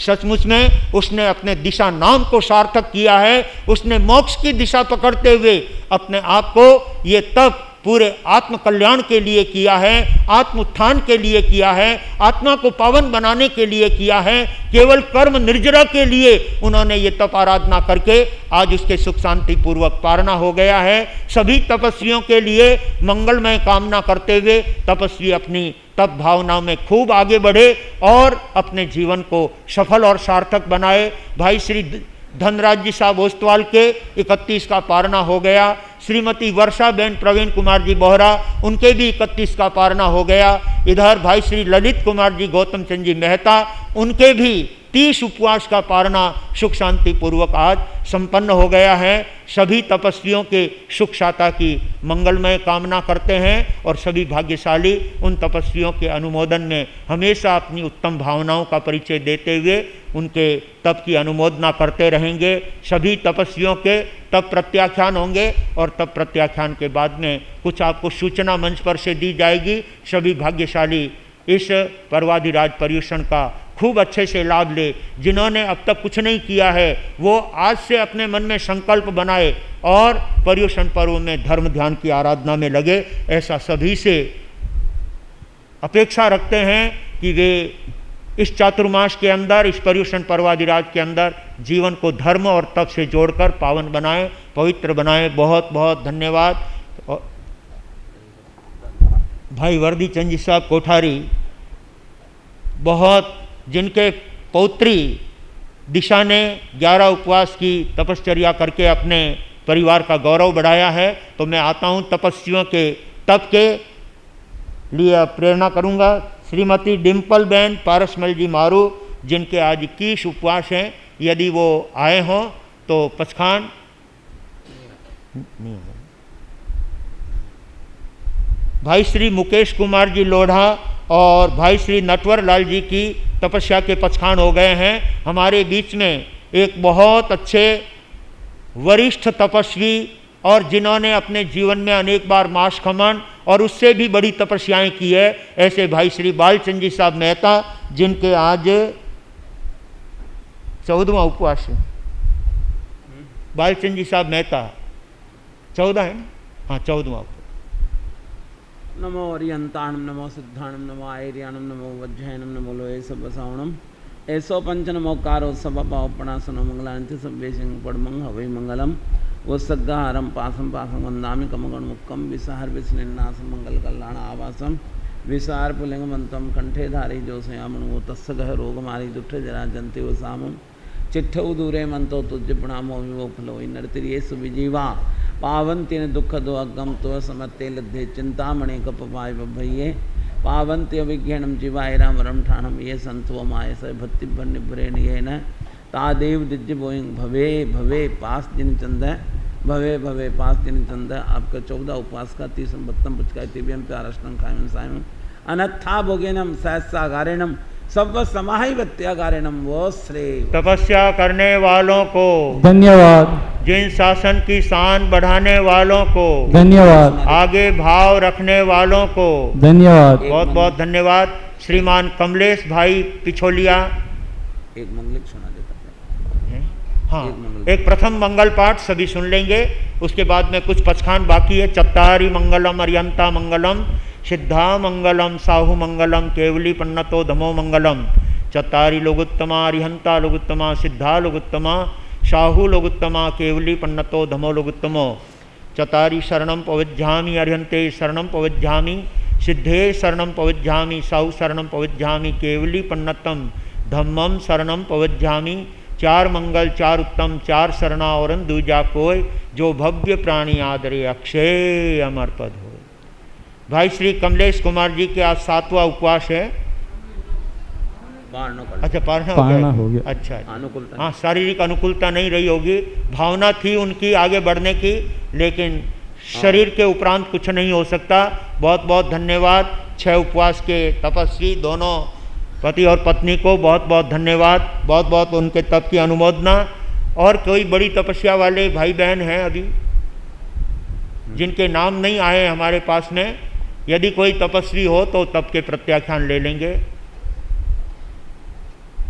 आज का बेला 2 उपवास, पर्युषण पर्व चल रहे हैं, अनेक भाइयों के बहनों के कल उपवास था और आज बेले की तपस्या है। 2 उपवास। सुबह वाला खड़ा हो जाए, जिन्होंने सुबह पचखान ले लिए हैं बेले के, वो भी एक बार खड़े हो जाएं। हाँ बेला का पचकान आपका उपवास बेलना बेला का चट्ठम बत्तम पचका तिव्यम प्यारष्टम खायम सायम अनत्था भोगेनम सहस्रागारेणम सब समाहि वत्यागारेणम वो श्रेय। तपस्या करने वालों को धन्यवाद, आगे भाव रखने वालों को धन्यवाद। आज का उपवास फिर तेले के प्रत्याख्यान कराएंगे। आज का उपवास कपिलाजी चपलोत, महिला में नाम है कपिलाजी चपलोत के उपवास में, जिनके आज उपवास की बारी है। चलो उपवास कराओ, उपवास के पचखान। उपा उगस्रे बत्तटमच कहतीव्यम प्यारष्टम खायम सायम अनत्था भोगेनम सहस्रागारेणम सब समाहि वत्यागारेणम बहुत श्रेय। तपस्या करने वालों को आज का तेला, किसी भाई बहन के तेले की तपस्या हो तो खड़े होकर तेले की तपस्या के पचखान करेंगे। उधर भाई के भी तेला है, बहन के भी। हाँ तेला दो में एक भेल तेला को अठम बत्तम कहतीव्यम प्यारष्टम खायम सायम अनत्था भोगेनम सहस्रागारेणम सब समाहि वत्यागारेणम बहुत श्रेय। तपस्या करने वालों को, आगे भाव रखने वालों को 4 उपवास 4 उपवास 4 उपवास 4 उपवास आपका 14 का 10 बत्तम कहतीव्यम प्यारष्टम खायम सायम अनत्था भोगेनम सहस्रागारेणम सब समाहि वत्यागारेणम बहुत श्रेय। तपस्या करने वालों को धन्यवाद, बहुत बहुत धन्यवाद। 5 उपवास।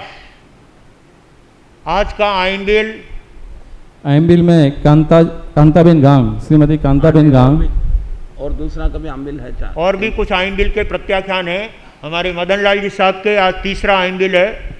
आइम्बिल आइम्बिल अथ विज्ञानम शास्त्र संसठेन उखित विज्ञानम पड़ुच्च मुख्यनम सब समाहि वत्यागारिणम। बहुत श्रेय। तपस्या करने वालों को धन्यवाद। बहुत बहुत धन्यवाद। दूसरा आम्बिल है बाका। दूसरा अच्छा। आज का एकासन कुसुम जी मेहता, बात बारीक श्रीमती कुसुम जी मेहता। बाकी एकासन करने वाले पर्युषण पर्व में कई 8 दिन तक निरंतर एकासन करते हैं, बहुत अच्छी बात है। एकासन के पचखान एकासन अथ विज्ञानम शास्त्रागारम गुरु बुट्ठानेनम मैत्रागारेणम सब समाहि वत्यागारेणम। बहुत श्रेय। तपस्या करने वालों को धन्यवाद। और किसी के कोई तपस्या के पचखान हो तो यहाँ पर सूचना भेज देंगे, और समय के साथ आप और हम सब पर्युषण पर्व की भव्य आराधना करके अपनी आत्मा को पावन बनाएंगे। बंधुओं, कुछ वक्ता अपने यहाँ पर बोलने वाले हैं, बस 15 मिनट में जल्दी कार्यक्रम संपन्न करने की कोशिश करेंगे। सबसे पहले भाई श्री पारसमल जी पोखरना, वो अपने विचार रखना चाहते हैं। उसके बाद भाई श्री मुकेश जी कोठारी, जो अपनी भतीजी या जो भी है दिशा के तप उपलक्ष्य में एक भजन गीतिका प्रस्तुत करना चाहते हैं। भाई पारसमल जी साहब पोखरना अपनी बात रखेंगे।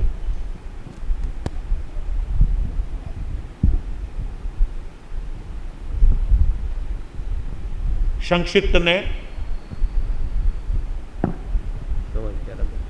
अहिंसा के अवतार भगवान महावीर स्वामी के चरणों में सत वंदन। यहाँ विराजमान विनय मुनि जी महाराज साहब, गौतम मुनि जी महाराज साहब, संजय मुनि जी, सागर मुनि जी महाराज साहब के चरणों में सत वंदन। धर्म प्रेमी भाई और बहनों, कामरेज का सौभाग्य है कि ऐसे महान गुरुजनों का यहाँ पर चतुर्वास मिला। कामरेज वाले लगभग मेरे को याद है कि हमारे मोखंडा में जब अपासे का उद्घाटन हुआ था, तब से ये पीछे थे महाराज साहब के कि हमारे कामरेज में चतुर्मास करो। और चतुर्मास आज 6-7 साल से विनंती करते हुए उनको, और उनका चतुर्मास यहाँ मिला, तो बहुत भाग्यशाली है। ये कर्म भूमि ही एक पुण्यशाली है, और पुण्यशाली होने के हिसाब से ही गुरुजनों का चतुर्मास मिलता है, और ऐसे गुरुजनों का चतुर्मास मिलना बहुत मुश्किल है। हम भी लगे हुए हैं, लेकिन अभी हमारा नंबर नहीं आया है। बारंबार हम गौतम मुनि, विनय मुनि महाराज साहब से विनंती करते हैं कि एक बार हमारे मोखंडा में भी चतुर्मास दो, और हमारे को चतुर्मास मिलना चाहिए। इसी में मोखंडा से विनंती करता हूँ। गई साल हमारे को विजय प्रभा जी महाराज साहब का चतुर्मास का लाभ मिला, और एक ऐतिहासिक चतुर्मास हुआ। गांव भले छोटा हो, लेकिन बाहर यहाँ सूरत में हमारे 200 परिवार रहते हैं, और जब चतुर्मास होता है तब सही सब वहाँ मोखंडा में आकर के लाभ लेते हैं। तो मैं आप गुरुजनों से विनती करता हूँ कि मोखंडा में हमारे को चतुर्मास देने की कृपा करावें। जैसा बनेगा वैसी सेवा हम मोखंडा वाले करेंगे। और आज यहाँ भी सेवा करने के लिए मैं दिनेश भाई को धन्यवाद देता हूँ कि मोखंडा और खास पोखरना का उन्होंने नाम रोशन किया, और सब कार्य भार उन्होंने संभाला, और इस चतुर्मास के वो प्रमुख हैं। और वहाँ पर भी चंदू भाई थे, वो मोखंडा में सब कामकाज संभालते थे, और मोखंडा का भी चतुर्मास बहुत अच्छा रहा। गौतम मुनि जी महाराज साहिब, जब भी हम उनसे विनंती करते थे तब उन्होंने हमारी विनंती को नकारा नहीं, और मोखंडा में होली चतुर्मास और हमारे उपाश्रय का मुहूर्त करवाया। उसके बाद में हमने महावीर जयंती के लिए प्रार्थना की, तो महावीर जयंती के लिए भी आप गुरुदेव हमारे वहाँ उपस्थित हुए। और पालनपुर में तो उनकी बहुत कृपा है, उत्तर गुजरात में पूरे में उनकी कृपा है। पालनपुर में 2 होली चतुर्मास किए। एक चतुर्मास कन्या मुनि जी महाराज साहिब के सानिध्य में हुआ, दूसरा चतुर्मास सौभाग्य मुनि महाराज साहिब के सानिध्य में हुआ। और पूरे उत्तर गुजरात में जो धर्म का जागरण उन्होंने किया है, एक एक घर में वो जाकर के जो धर्म ध्यान सिखाया है, तो उनका बहुत बहुत हम आभारी हैं। और इसी प्रकार उत्तर गुजरात को आप संभालते रहना और मोकिंदा का चतुर्मास आप भूलना नहीं, यही मैं विनंती करता हूँ। जय महाराज। महावीर स्वामी के चरणों में सत नमन। अत्र विराजित गुरु भगवंतों के चरणों में कोटि कोटि नमन। कमल कन्हैया गुरु अम्बे सभागार में उपस्थित सभी धर्म प्रेमी महानुभावों, श्रावक श्राविकाओं एवं बाहर से आसपास के क्षेत्र से पधारे हुए सभी अतिथियों को कामरेसी संघ की ओर से मेरा सादर जय जिनेन्द्र। आप सबका यहाँ कामरेसी संघ में हार्दिक स्वागत अभिनंदन है।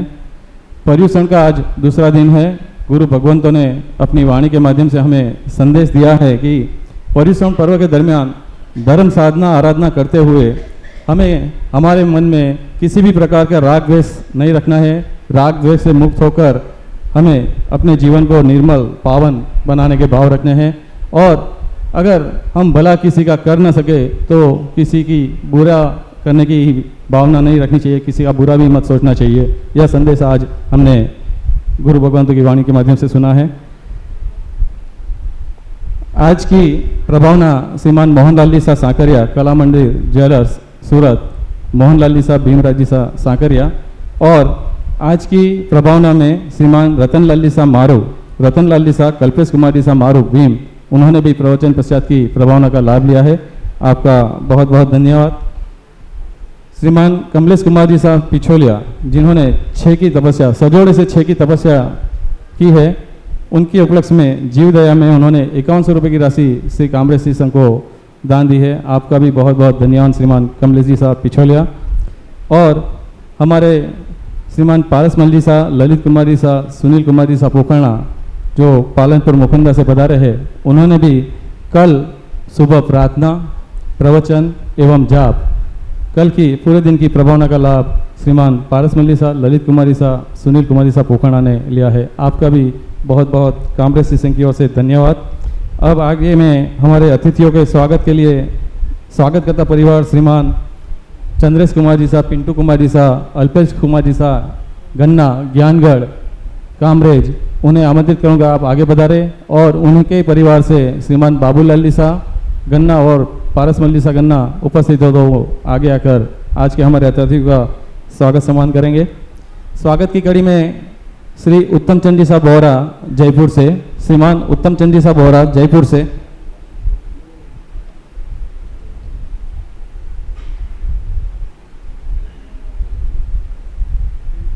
आगे के नाम बोल दो।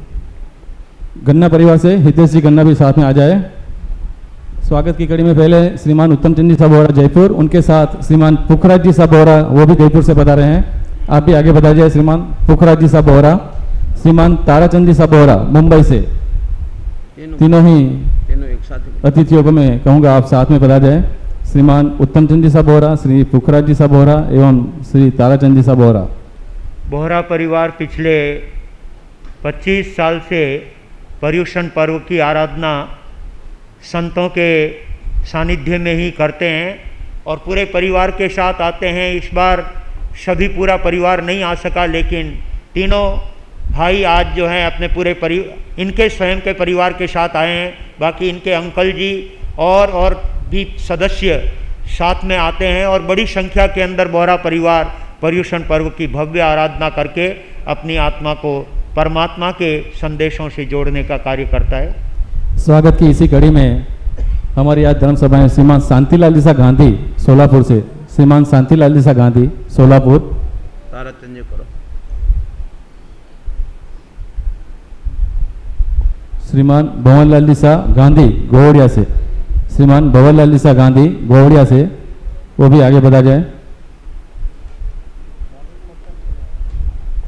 श्रीमान भवनलाल जी सा गांधी गोवड़िया से आगे बढ़ा जाए श्रीमान। उनके पश्चात स्वागत की कड़ी में आगे श्रीमान पुखराज जी सा चोपड़ा सूरत चैनपुरा से, श्रीमान पुखराज जी सा चोपड़ा सूरत चैनपुरा से। हमारे समाज में पगड़ी वाले और धोती वाले बहुत कम रह गए हैं।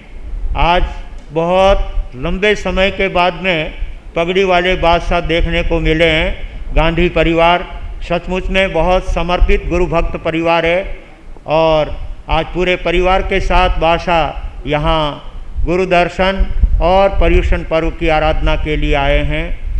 श्रीमान पुखराज जी सा चोपड़ा सूरत चैनपुरा से। है। भाई पुखराज जी साहब चोपड़ा, जो हमेशा गुरु भक्ति में तत्पर रहते हैं। आपके सुपुत्र दीपक चोपड़ा, जिनको साहित्य सेवा का सुंदर अलंकरण गुरुदेव सौभाग्य मुनि जी महाराज साहब के द्वारा प्रदान किया गया। साहित्य के क्षेत्र में भाई दीपक ने बहुत अच्छी सेवाएं दी है। साहित्य सेवा रत्न के रूप में उनको नवाजा गया है महामंत्री जी महाराज साहब के द्वारा। स्वागत की कड़ी में आगे श्रीमान जीतमल्लिसा कोठारी होसूर से, श्रीमान जीतमल्लिसा कोठारी होसूर से आगे बता रहे श्रीमान, आपका भी हार्दिक स्वागत अभिनंदन है। उनके पश्चात श्रीमान लादूलालिसा मांडोत राजाजी करेड़ा, श्रीमान लादूलालिसा मांडोत राजाजी करेड़ा, श्रीमान जीतमल्लिसा कोठारी मूलतः पी के रहने वाले हैं और अभी आप दक्षिण प्रांत में रहते हैं, होसूर बेंगलोर के पास। हमेशा पर्युषण पर्व की आराधना आप भी अपने परिवार के साथ गुरुओं की सेवा में करते हैं, बहुत बहुत धन्यवाद। भाई श्री लादूलाल जी मांडोत, राज करेड़ा, प्रतिवर्ष आप भी यहाँ पर्युषण पर्व का लाभ लेने के लिए गुरुदेवों के सेवा में रहकर पर्युषण पर्व की आराधना करते हैं। और राज करेड़ा के अंदर महावीर गौशाला का सुंदर संचालन आपके अध्यक्ष काल में बहुत अच्छे से चल रहा है। लगभग 5,500 गायें आपकी गौशाला में हैं और जिनकी बहुत अच्छी सेवाएं आपके अध्यक्ष काल में हो रही है। बहुत बहुत धन्यवाद। स्वागत की कड़ी में आगे श्रीमान बेरूलालिसा कालिया बेंगलोर से, श्रीमान बेरूलालिसा कालिया, श्री जेठमल्लिसा कालिया सूरत से, दोनों ही। बेरूलाल जी साहब कालिया संतों के सन्मुख सम्मान नहीं लेते हैं, उनका शब्दों से बहुत बहुत अभिनंदन है और वे धर्म क्षेत्र में इसी तरह से आगे बढ़ते रहें। ये भी पर्युषण पर्व की आराधना करने के लिए प्रतिवर्ष आते हैं और कई वर्षों से आते हैं और हमारे उत्तर गुजरात के मेंबर रहे हैं और अभी बेंगलोर में निवास करते हैं, परंतु गुरु सेवा में समय समय पर पहुंचते रहते हैं।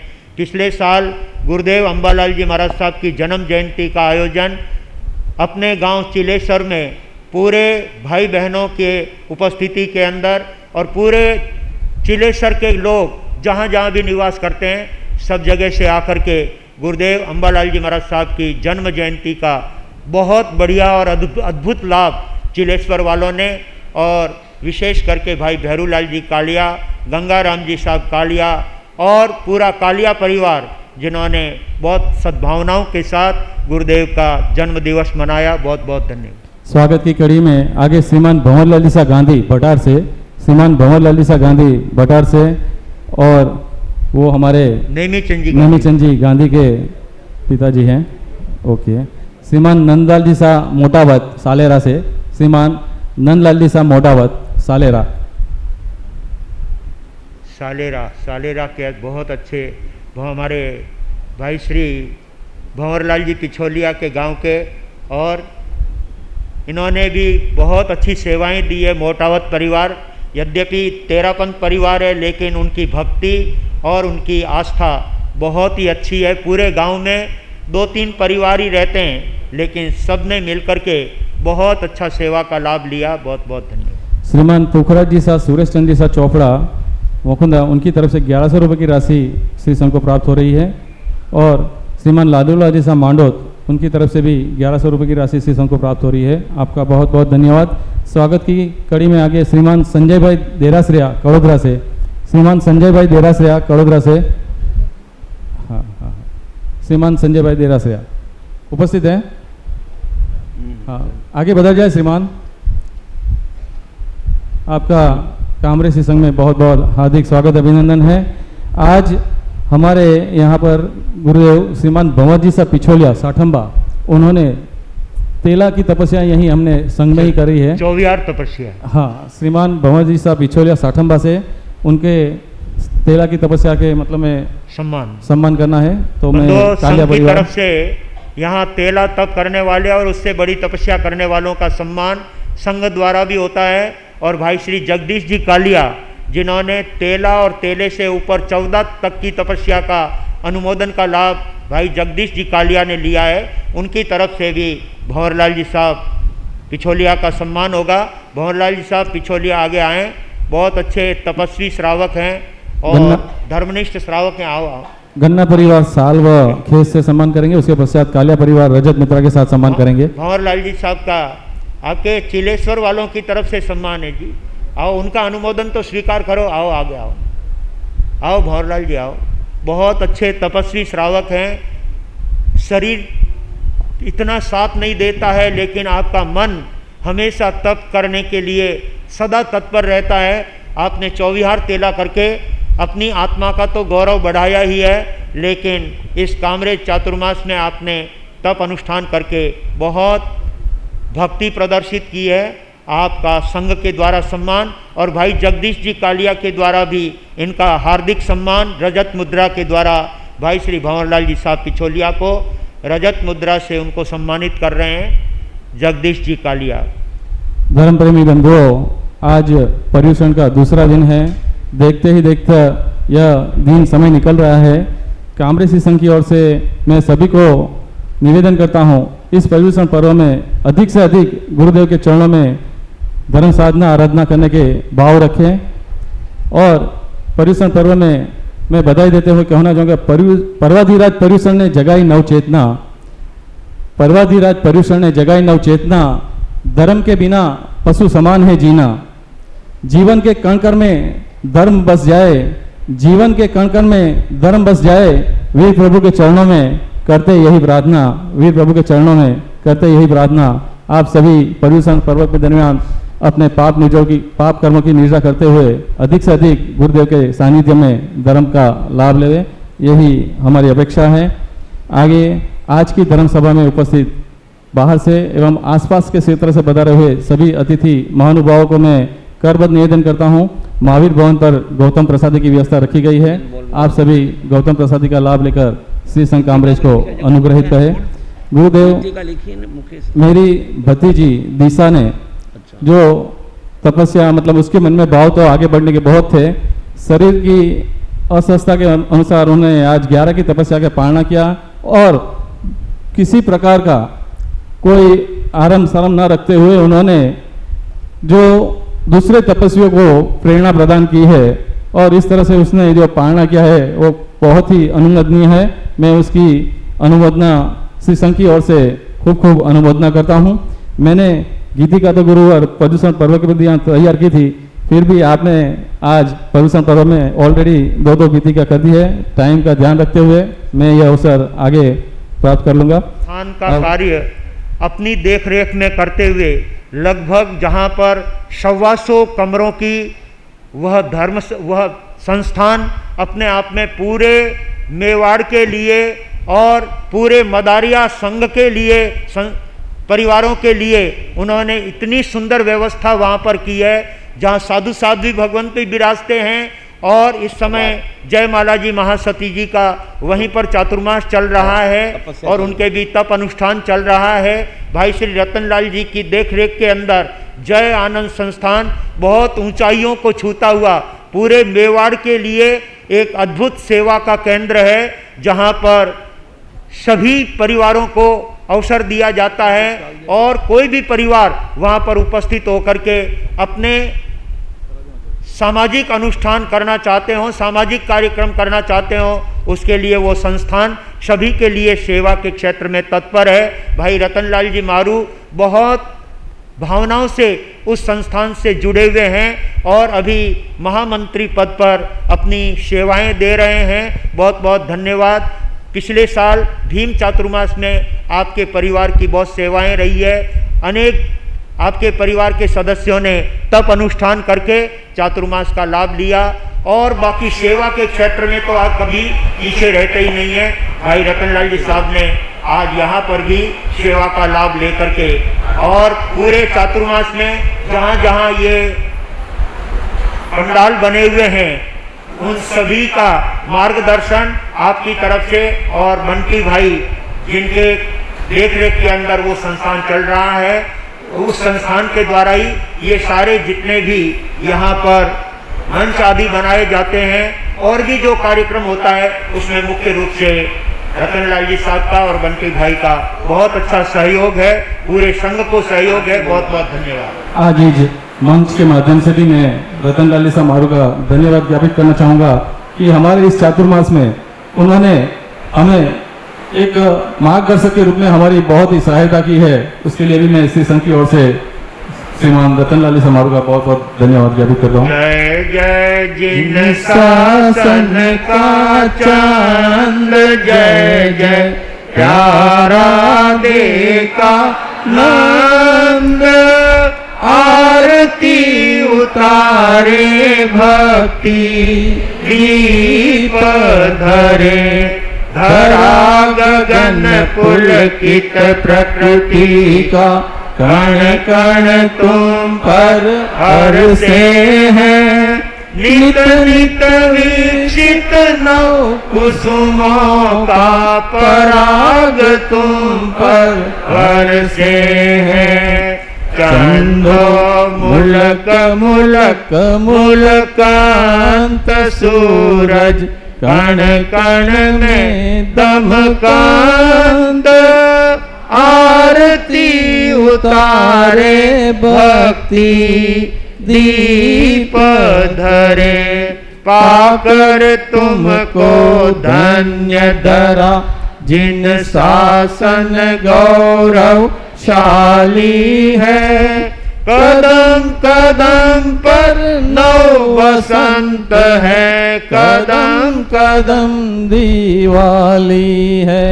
पाकर दर्शन सब हर शांत, जय जय त्रिभुवन पूजित शांत, आरती उतारे भक्ति दीप धरे, जनक किशोरी के सुत पर यह त्रिभुवन आज निछावर है। अम्बा गुरुवर मंगल मूरत, समता साधक मुनिवर है। मौतिक शिष्य संत गुणवंत, सब जन धन धन शब्द वदंत, आरती उतारे भक्ति दीप धरे। फतेह नगर की पुण्य धरा पर पावन धाम महान है। स्वर्ग सिधारे जहाँ पर लाखों भक्तों के भगवान है। सेवा करते सुर नर वृंद, मिटते जन्म जन्म के द्वंद्व, आरती उतारे भक्ति दीप धरे। कीर्ति कंगना धारण करती, दसों दिशाएं हर्षित है। भक्त भ्रमर गुण कीर्तन विरचित, यश चरणों में गुंजित है। प्रतिपल वर्धित कुमुदानंद, जय जय अक्षय आनंद कंद, आरती उतारे भक्ति दीप धरे। आरती उतारे भक्ति दीप धरे। आरती उतारे भक्ति दीप धरे। बोलिए मेवाड़ संघ शिरोमणि पूज्य प्रवर्तक गुरुदेव श्री अंबालाल जी महाराज साहब की जय हो। नाम तुम्हारा कमल कन्हैया अमर रहे, इस लोक में परलोक में, इस लोक में परलोक में। जिन शासन के उपाध्याय तुम चले कहाँ, हमें छोड़ के, हमें छोड़ के। ओ जमुना के लाला दीन दयाला, शरण पड़ेगा तूने हर दुख टाला। नाम तुम्हारा कमल कन्हैया अमर रहे इस लोक में, परलोक में, इस लोक में, परलोक में। आगम की नौ रचना तेरे मन भाई, धर्म ध्वजा आबू पर्वत पर फहराई। शरणागत ने आकर यहाँ शरण पाई, ज्ञान ध्यान शिक्षा की बातें सिखलाई। ओ गोविंद के लाला परहित वाला, दीन दुखी का तू ही रखवाला। नाम तुम्हारा कमल कन्हैया अमर रहे इस लोक में, परलोक में, इस लोक में, परलोक में। विनय मुनि सा नहीं देखा सेवा भावी, तन मन अर्पण किया गुरु भक्ति माई। गुरु कमल आशीष दी गौतम ताई, संजय फूल सागर गुरु कृपा पाई। ओ शासन सितारा तू है प्राण प्यारा, अक्षय पुकारे झेलो वंदन हमारा। नाम तुम्हारा कमल कन्हैया अमर रहे इस लोक में, परलोक में, इस लोक में, परलोक में। अहिंसा के अवतार शासनपति श्रवण भगवान महावीर स्वामी की जय हो, श्रमण संघ की जय हो, आचार्य सम्राट परम श्रद्धेय पूज्य श्री आत्माराम जी महाराज साहब की जय हो, आचार्य सम्राट परम श्रद्धेय पूज्य श्री आनंद ऋषि जी महाराज साहब की, आचार्य सम्राट परम श्रद्धेय पूज्य श्री देवेंद्र मुनि जी महाराज साहब की जय हो, आचार्य सम्राट परम श्रद्धेय डॉक्टर शिव मुनि जी महाराज साहब की जय हो, तेरापन धर्म संघ के आचार्य भगवान श्री महाश्रमण जी महाराज साहब की जय हो, जिन शासन गौरव गणाधीश प्रवर पूज्य श्री उमेश मुनि जी महाराज साहब की, श्रवण संघीय प्रथम युवाचार्य पूज्य श्री मधुकर मुनि जी महाराज साहब की जय हो, वर्तमान युवाचार्य पूज्य श्री महेंद्र ऋषि जी महाराज साहब की जय हो, कर्नाटक गज के श्री घोर तपस्वी पूज्य श्री गणेशी लाल जी महाराज साहब की जय हो, जैन दिवाकर पूज्य श्री चौथमल जी महाराज साहब की जय हो, श्रवण सूर्य मरुधर के श्री पूज्य गुरुदेव श्री मिश्रीमल जी महाराज साहब की जय हो, मेवाड़ संघ शिरोमणि पूज्य प्रवर्तक गुरुदेव श्री अंबालाल जी महाराज साहब की जय हो, शेरे राजस्थान लोकमान्य वरिष्ठ प्रवर्तक पूज्य गुरुदेव श्री रूपचंद जी महाराज साहब की जय हो, श्रवण संघीय महामंत्री मेवाड़ गौरव पूज्य गुरुदेव श्री सौभाग्य मुनि जी महाराज साहब की जय हो, मेवाड़ प्रवर्तक भोले बाबा पूज्य गुरुदेव श्री मदन मुनि जी महाराज साहब की जय हो, महाराष्ट्र प्रवर्तक पूज्य श्री कुंदन ऋषि जी महाराज साहब की जय हो, मारवाड़ प्रवर्तक पूज्य श्री शुकन मुनि जी महाराज साहब की जय हो, मधुर व्याख्यानी प्रवचन गद के श्री उप प्रवर्तक श्री गौतम मुनि जी महाराज साहब की, मेवाड़ भास्कर उप प्रवर्तक श्री कमल मुनि जी महाराज साहब की, तपो केसरी श्री संजय मुनि जी महाराज साहब की, तत्व चिंतक श्री सागर मुनि जी महाराज साहब की, नव दीक्षित श्री चैतन्य मुनि जी महाराज साहब की, राजस्थान सिंहनी महासती जी श्री प्रेमवती जी महाराज साहब की, सभी साधु संतों की आज के आनंद की दया दया सुखानी दया सुखानी बेलड़ी, दया सुखानी खान, अनंत जीव मोक्ष गया, दया तनो फल जान। हिंसा दुखनी बेलड़ी, हिंसा दुखनी खान, अनंत जीव नर के गया, हिंसा तणो फल जा, जैसी सुनो वैसी करो, तो पहुँचो निर्वाण। कई एक हृदय राख जो, थाने सुनियारो परमा। साधु भाव समुचे कया, कोई मत कर जो ता, राग देश मत राख जो, थाने सुनियारो परमान।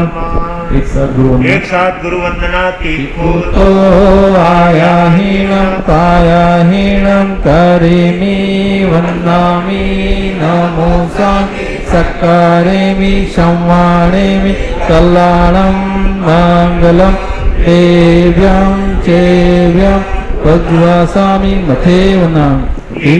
तो आया हीनम काया हीनम करिमी वंदामि नमो सामि सकारेमि संवाणेमि कल्याणं देव्यं चेव्यं प्रज्वसामि मथेवना। तो आयाहीनं करिमि वन्दामि नमो सामि सकारेमि संवाणेमि कल्याणं मंगलं देव्यं चेव्यं प्रज्वसामि मथेवना। नमो अरियंताणं नमो सिद्धाणं नमो आयर्याणं नमो वज्रायणं नमो लोहे सर्वसावणं मे सपंचमोकारो सर्व पावपणासनो मूलान्ते संदेशेन परमं लोहे मंगलम। चत्तारि मंगलम अरियंता मंगलम सिद्धा मंगलम साधु मंगलम केवली वणतो मंगलम। चत्तारि लोकोत्तमा अरियंता लोकोत्तमा सिद्धा लोकोत्तमा साहु लोकोत्तमा केवली वणतो नमो लोकोत्तमो। चत्तारि शरणं प्रवज्जामि अरिहन्ते शरणं प्रवज्जामि सिद्धे शरणं प्रवज्जामि साहु शरणं प्रवज्जामि केवली प्रणतम धम्मं शरणं प्रवज्जामि। अरिहंतों का शरणा सिद्धों का शरणा साधुओं का शरणा केवली प्रवृत्ति धर्म का शरणा। ये चार शरणा दुर्गति हरणा और शरणों कोई जो भव्य प्राणी आदरे तो अक्षय अमर पदो। अंगुष्ठे अमृत वसे लपि तणा बंडा श्री गुरु गौतम समरिये मनवांछित फलदाता। भावे भाव न भाविये भावे दीजे दान।